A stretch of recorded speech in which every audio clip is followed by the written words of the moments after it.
देवर्षि नारद ने कहा, हे युधिष्ठिर, जब प्रहलाद 5 वर्ष का हुआ तब हिरण्यकश्यपु ने उसे पढ़ने के लिए गुरु शुक्राचार्य की पाठशाला में भेजा।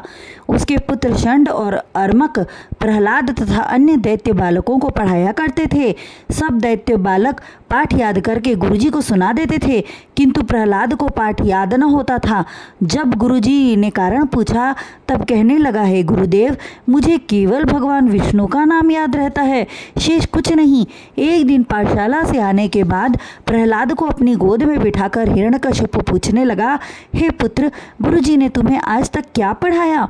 पिता के वचनों को सुनकर बालक प्रहलाद बोला, पिताश्री, मुझे यह सांसारी मोहमाया विपत्ति का कारण जान पड़ती है। मुझे साधु महात्माओं का संग और 8 प्रहर हरि भजन करना अच्छा लगता है। श्री नारायण के चरणों का ध्यान करना एवं गुणानुवाद करना अच्छा लगता है। गृहस्थी में रहने से दुखों के सिवा अन्य कुछ प्राप्त नहीं होता। यह सुनते ही हिरण्यकश्यपु अत्यंत क्रोधित होकर बोला, अरे मूर्ख, तेरी बुद्धि उल्टी कैसे हो गई? तुझे किसने बहकाया फुसलाया है जो इस प्रकार की बातें करता है? तू नहीं जानता, जिसे तू श्री नारायण कहकर मान प्रदान कर रहा है, उसी ने 12 अवतार धारण कर मेरे भाई हिरण्याक्ष को मार डाला। तू मेरे शत्रु का नाम लेकर मुझे क्रोध न दिला।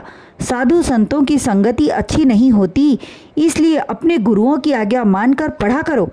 तब प्रहलाद ने कहा, हे पिता महाराज, आप मेरी बुद्धि को बिगड़ी समझते हैं, किंतु ऐसा नहीं है। आप श्री हरि नारायण की माया को नहीं जानते हैं। उनकी कृपा के बिना ज्ञान प्राप्त नहीं होता। प्रहलाद के इस प्रकार के वचनों को सुनकर हिरण्यकश्यपु ने क्रोधित होकर दैत्य को बुलाकर कहा, हे दैत्यों, दैत्य कुल में यह विष्णु स्वरूप कांटा उत्पन्न हो गया है।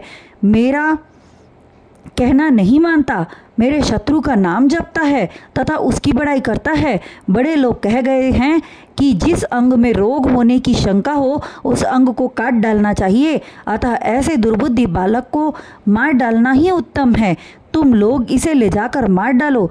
दैत्यराज हिरण्यकश्यपु का आदेश पाते ही दैत्य लोग उसे खींचकर बाहर ले गए और त्रिशूल, तलवार और गदा आदि से मारने लगे, किंतु भगवत कृपा से दैत्यों के मारने पर त्रिशूल आदि प्रहलाद के शरीर के आर पार हो जाता, किंतु उन्हें कोई घाव न होता।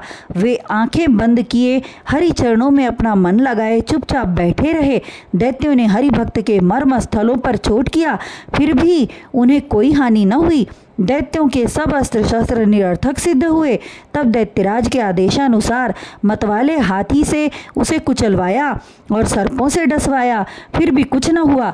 तब दैत्यों ने उसे पर्वत पर ले जाकर खाई में धकेल दिया। 30 पर भी हरि कृपा से प्रहलाद सुरक्षित रहे।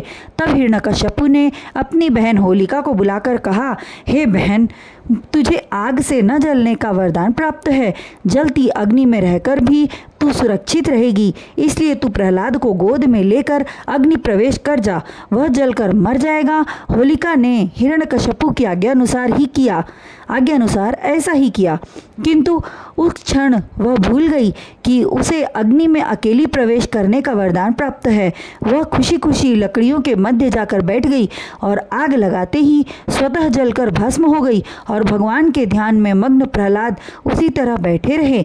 यह महिमा देखकर हिरण्यकश्यपु ने मन में विचार किया कि बड़े आश्चर्य की बात है, अवश्य ही इसमें अपूर्व सामर्थ्य है, यह निश्चित रूप से मेरा काल है।